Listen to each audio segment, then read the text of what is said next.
กู้เศร้าผลปรากฏว่าละอ่อนตอบปัญหาชนะเลิศเปิ้นเก็บไว้ประชิงชนะเลิศกันปุ้นเสาสุดท้ายที่โรงเรียนสารปีวิทยาคมสำหรับเสาที่ตะวาผ่านไปนั้นก็ไม่ออกญาติโยมปัญหา5 ข้อละอ่อนเก่งนะละอ่อนเก่งได้รางวัลชนะเลิศ500 บาทหมู่ที่มาได้แจกทุกโรงเรียนละ300 บาททำให้ปอไม่ออกคนเอาแก่ดีอกดีใจชื่นอกชื่นใจที่หันละเอกละอ่อนเยาวชนหันหน้าหันตาเข้ามาตั้งวัดตั้งวามาตอบปัญหาธรรมะธรรมาพุทธประวัติปัญหาศาสนาพิธีปัญหารอบตัวตัวเจ้านั่งฟังจนจบได้โอกาสเวลาก็ขึ้นสู่ธรรมะญาติโยมท่านผู้ฟังไหวพระสมาทานอับศีลกันปนานสะอาดเพิ่นก็บอกว่ามีคนทักท้วงว่าปนานสะอาดเป็นจะได้บ่เอาวิสูงปนานก็บอกว่าวันนั้นปนานปิกอย่าก่อนเลยบอกว่าเพิ่นเอาอย่างจะได้ก็เลยประกาศที่หันวันนี้จะเอาวิสูงแล้วเนอะแล้วไผก็ถามที่มาก็ต้องวิสูงเหมือนกันหมดเนอะเพิ่นก็อู้อย่างนั้นก็ไม่ออกญาติโยมท่านผู้ฟังทั้งหลายปนานก็ราธนาธรรมวิสุงราธนาศีลวิสุงเนี่ยท่านทั้งหลายถ้าเอาราธนาศีลมายังพันเตวิสุงนี่ล่ะกับมายังพันเตติสรเนนะสะอาคือความหมายมันถ้าวิสุงนี่ตั้งแต่ปานาอตินากาเมมุสาสุลาผิดข้อใดข้อหนึ่งไปก็หมายความว่าก็ผิดได้ข้อเดียวอีก4 ข้อบริสุทธิ์แต่ถ้าหากว่าปัจจัยวิสุงผิดข้อ4 ข้อมัวหม่องเศร้าหมองหมดผิดไปด้วยกันหมด ความหมายเป็นว่าจะนั้นฉะนั้นญาติโยมธรรมาภาพก็ฟังปนานราธนาศีลราธนาธรรมธรรมาก็เต้นเนาะต้องขออนุโมทนาขอบใจถึงตุเจ้าถึงเน้นและคณะสภาบาศกบาสิกาเป็นตั้งอกตั้งใจฟังกันอย่างเป็นระเบียบเรียบร้อยจน9 โมงป่ายธรรมาก็เอวังก็มีด้วยประกาศลัชนีปันปอนอายุวันโนสุขังพลังจบเรียบร้อยก็ลงจากธรรมาสลาตุเจ้าหลวงลาสภาญาติโยมปิกวัดหนองตองระหว่างนั้นก็ได้มีญาติโยมผู้ใจบุญทั้งหลายได้หอมกลิ่นหอมตาลที่ธรรมาภาพได้ประกาศทางวิทยุว่าจะซื้อเครื่องมือการแพทย์เครื่องช่วยหายใจไว้ห้อง ICU โรงพยาบาลหางดงเพราะว่าองค์ยาหางดงนั้นยังไม่มีห้อง ICU เมื่อภัยเจ็บป่วยหนักญาติโยมเป็นที่ลำบากลำบนเจ้าหน้าที่ต้องติดต่อไปองค์ยาสันปัดตององค์ยาแม่ริมองค์ยาสันทรายองค์ยาปังแงะองค์ยามหาราชเตียงบอกว่าตอนนั้นก็วิ่งไปวิ่งมาสุดเตื้อหน้าตายก็ไปตายกลางตากลางตางอย่างฉะนั้นก็จำเป็นต้องซื้อต้องมีห้อง ICU กับยมหมอเขาพยาบาลเขาต่างตนต่างคนก็พากันตกลงจะสร้างห้อง ICU ไว้ที่โรงพยาบาลหางดง8 เตียงเนี่ยมันตกชุดหนึ่งประมาณ1,200,000 กว่าบาท8 เตียงนี่ตกอยู่ประมาณ9 ล้านปลายแต่มาก็ประกาศญาติโยมช่วยกันให้ช่วยกันหอมต้องขออนุโมทนาขอบใจต่อญาติต่อโยมทุกท่านทุกคนที่ช่วยกันง่ายช่วยกันหอมเน้อหอมนักหอมน้อยบ่สำคัญนะช่วย ชีวิตคนช่วยชีวิตคนเหมือนกันกับว่าสืบต่ออายุคือคนบางคนมาหน้าตายดันไปตายฉะนั้นเอาช่วยชีวิตคนอยู่รอดเพื่อว่าจะได้กินได้ทานไว้พระนกธรรมกันต่อไปจะได้อุปการะอุปถากประธรรมบำรุงพุทธศาสนาจะได้ดูแลผัวเมียลูกเต้าญาติกาพ่อแม่พี่น้องอันเป็นเปิ้นป้องร่วมเดียวกันแต่ว่านี่มีท่านประหลัดธนวัฒน์อภิวันโนเจ้าวาดวัดพระนอนตะเกตีบรรล่วมกัตมาภาพมา1,000 กล่องบุญนอกจากนั้นก็ได้มีญาติโยมก็คือแม่ประนอมโพธิอุโมงค์บ้านหนองสีแจ้งสระปี 1,500 กล่องบุญนอกนั้นก็มีญาติโยมที่มีชื่อว่าพ่อบุญพัฒน์แม่บุญดวนลำดวนทุนคำคนวัฒนาฤดีเชียวศิลป์100 กล่องบุญทานประหารแม่ครูสุดสงวนศรีวิจัยคนละ100 กล่องบุญนอกนั้นก็มีพ่อสมเพชรแม่ขจรคำมงคลหนองสีแจ้ง200 กล่องบุญนอกนั้นก็มีมูลศรัทธาชื่อว่าคุณสมพรปัญญาปัญญาอันนี้ก็บ้านเลขที่196หมู่6หนองพึ่งสระปี 1,000 กล่องบุญก็ได้มีญาติโยมหลายท่านหลายคนมาอ้ายมาออมมากินมาทานกันอาตมาเดินลงมาเปิ้นก็ทำบุญเหมือนไปใส่บาตรจอมถงย่ามกันพอออกไม่ออกญาติโยมทั้งหลายได้ตึงหมดกันอยู่18,000 กับ80 บาทเนื้อตะคืนนะ18,080 บาทต้องขออนุโมทนาในน้ำจิตน้ำใจของญาติของโยมเป็นอย่างนักหนาประปานไว้ณโอกาสนี้ตัวศรัทธาญาติโยมท่านผู้ฟังท่านในท่านใดที่จะร่วมกินร่วมทานกฐำบุญกฐมาภาพสร้างห้องICUไว้ที่องค์ยาอ่างดงซื้อเครื่องมือการแพทย์เครื่องช่วยหายใจโทรไปอาตมาภาพได้หมายเลข0819503471 หรือบางอันก็จะโอนเข้าก็ได้เนอะเลขบัญชีธนาคารกรุงไทยวัดหนองตอง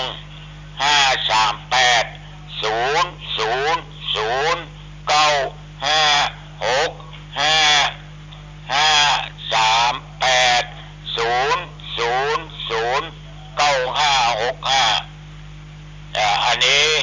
ก็สามารถแจ้งความประสงค์ได้จะมาจัดทอดผ้าป่าวันที่31 เดือนตุลาคมตรงกับเดือนเกี่ยงในแรม2 ค่ำเวลาบ่ายโมงที่วัดหนองตองตำบลหนองตองอำเภอหางดงจังหวัดเชียงใหม่เกณฑ์เขาตอนแล้วทอดนื้อเอาไปเลี้ยงเขาตอนนะจะไปก็ได้นะวันที่31 ตุลาเดือนเกี่ยงแรม2 ค่ำมีผ้าป่าหัววัด78 หัววัดหน่วยงานราชการกำนันผู้ใหญ่บ้านอสมกาตังหมอกาตังพยาบาลเจ้าหน้าที่ก็จะมาตั้งองค์พระป่าดากันวันที่1 ตอดวันที่2ที่วัดหนองตอง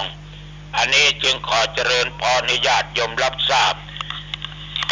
ทุกคนก็ถามว่าปีนี้ตุลุงทำบุญวันเกิดก็นะตอบโยมว่าทำเหมือนกัน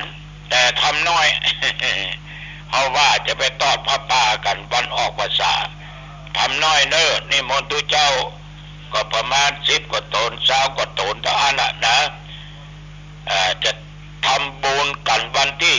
10 เดือนกันยายน 2566มีการเจริญพุทธมนต์สืบปุราจตาจึงขอบอกบุญเชิญชวนญาติโยมเด้อแฟนรายการธรรมะแฟนบันแท้มีโอกาสเวลาเจริญพรปากันไปเนอะปากันไป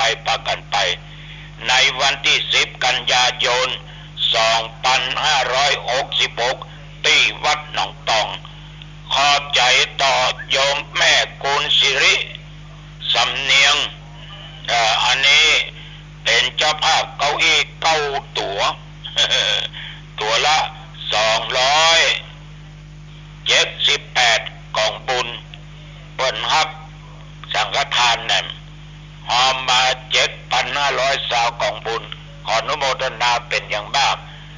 กับญาติกับโยมและแม่รุ่งอรุณอุจเจริญแห่งสองปันของบุญต้องขออนุโมทนาเป็นอย่างมากชะตาท่านทั้งหลายคืนนี้ปะกันที่บ้านบวกเนื้อวัดบ้านบวกตำบลหนองแก้วอำเภออ่างดงรายการธรรมทูตไผ่ที่จะกินจะตานจะห่วมซื้อเครื่องมือกันแพทย์ไว้กับองค์ยาอ่างดงเจิญได้เนอคืนนี้ปะกันแน่ที่วัดบ้านบวกตำบลหนองแก้วอำเภออ่างดงจังหวัดเชียงใหม่ท่านทั้งหลายในชีวิตของคนเฮาเนี่ยทุกคนก็ดิ้นรนต้องการความสุขไปบ่ต้องการพบความทุกข์แต่โยมต้องคิดดูดีๆว่าคนเฮาเนี่ยมันจะสุขได้ต้องผ่านทุกข์มาก่อนมันจะสุขไปเลยเป็นไปบ่ได้ต้องผ่านทุกข์แม้แต่องค์สมเด็จพระสัมมาสัมพุทธเจ้าเพื่อจะดับขันธ์นิพพานได้พ้นทุกข์จากวัฏสงสารได้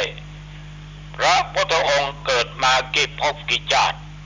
ปั้มเพ็งบารมีธรรมญาติโยมจนว่ามาชาติสุดท้ายได้เป็นสิทธัตถะแล้วออกบวชค้นหาความเป็นจริงพบสิ่งที่เป็นจริงแล้วถึงดับขันธ์ปรินิพพานไปบ่ต้องมาเวียนว่ายตายเกิดอยู่ในวัฏสงสารพ้นทุกข์แต่คนเรามีชีวิตอยู่ในโลกนี้ญาติโยมเราก็จะต้องโคนขวายหาสิ่งที่อำนวยความสุขแก่ตนเป็นต้นว่าปัจจัยทั้งสี่เงินทองกาที่อยู่ที่อาศัยบ้านจองออกเอือนยวดยานพาหนะที่กินที่ใจที่พักที่ผ่อนผ้าผ่อนต้นสบายอาหารการกินเราก็จะต้องดิ้นรนเสาะหาทรัพย์สินเหล่านี้ญาติโยมมันจะเกิดมีได้อยู่ที่เราตั้งอยู่ในศีลกินอยู่ในธรรมปฏิบัติตามหลักธรรมในทางพุทธศาสนาอุทานะสัมปทาถึงพร้อมด้วยความมั่นอารักขาสัมปทาถึงพร้อมด้วยการรักษากัลยาณมิตรตาคบเพื่อนที่ดีเพื่อนดีเป็นสีแก่ตัวเพื่อนที่ชั่วจะพาตัวเองมัวหมองแล้วหูจักจกจังจ่ายไปเลยว่าสมบัติชีวิตตา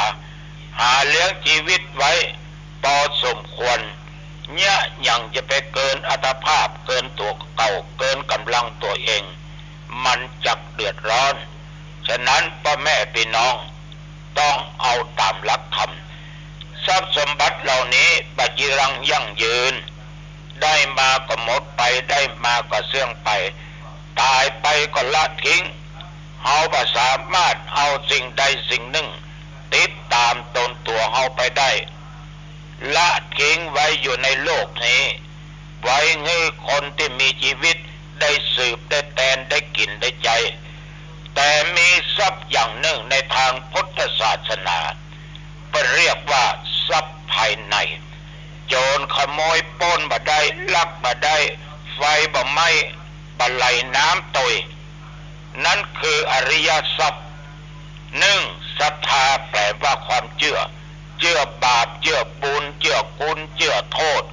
เชื่อว่าทำบ่ดีได้บ่ดีทำดีได้ดีสองศีลคนทุกคนจะต้องมีศีลเพราะว่าศีลศีลแปดศีลมั่นคงจิตจะเป็นสมาธิจิตดีตั้งมั่นเพราะมีศีลตัวปัญญาก็จะเกิดขึ้นเรียกว่าศีลสมาธิและปัญญานอกจากนั้นต้องมีธรรมะอิริความละอายแก่ใจโอตปะความเก่งกลัวต่อบาปต่อกรรมต่อการกระทำอันเป็นกรรมชั่วอันเป็นสิ่งที่บดีเราจะต้องมีความละอายต่อสิ่งที่บดีอย่างบางคนว่าเขามีความยังอายญาติโยมเขาทำบดีเพราะว่าเขามีความยังอายก็บ่มีความละอายเมื่อทำไปสิ่งบดีต้องกลัวเมื่อรู้สึกว่ากลัวก็ต้องกลับมาย้อนกลับมาปฏิบัติในสิ่งที่ดีที่งามภาวสัจจะต้องเป็นผ พหูสูตรเป็นผู้ที่สดับรับฟังมาบ้างเหมือนพ่อออกไม่ออกฟังตัวเจ้าหนองตองเทศอย่างเงี้ยเนี่ยอย่างเงี้ยนี่ฟังอยู่อย่างเงี้ยนะบอกว่าจะเทศทำเมืองก็ว่าจะเทศบรรยายธรรมะญาติโยมก็ฟังกันเนี่ยฉะนั้นญาติโยมการฟังนักเนี่ยย่อมจะได้ตึงบุญได้ตึงปัญญาและอีกประการหนึ่งญาติโยมโจรขโมยละมาได้ลักมาได้ก็คือจาคะคือการเสียสละการกินการทานสละปัจจัยเงินทองสิ่งของกระทำบุญอย่างญาติโยมช่วยกันมาภาพสร้างห้องICUซื้อเครื่องมือการแพทย์นี่บริจาคการบริจาคทานมันจะเป็นปัจจัยกำจูอุดหนุนเอาไปทั้งจัดนี้จัดหน้าฉะนั้นญาติโยมสร้างไปเตอะบสูญหลายอีกประการหนึ่งสละอารมณ์บดีอารมณ์เสียอารมณ์บูดอารมณ์เบี้ยวความคิดโลภคิดโกรธคิดหลงสลัดทิ้งไปหมดญาติโยมปัญญาเป็นทรัพย์อันประเสริฐปัญญาเกิดจากหนึ่งสุตตมยปัญญาเกิดจากการฟังสองจินตามยปัญญาฟังแล้วต้องนำไปคิดสามภาวนามยปัญญาฟังแล้วคิดแล้วแต่กาจริงกานำไปเป็นข้อวัดปฏิบัตินั่นจะเกิดปัญญาแปลว่าความรอบรู้ฉะนั้น7ข้อเป็นอริยทรัพย์อันประเสริฐโตขอฝากกับญาติกับโยมเนอะเอาละวันนี้อู้จะไปมาเป็นเว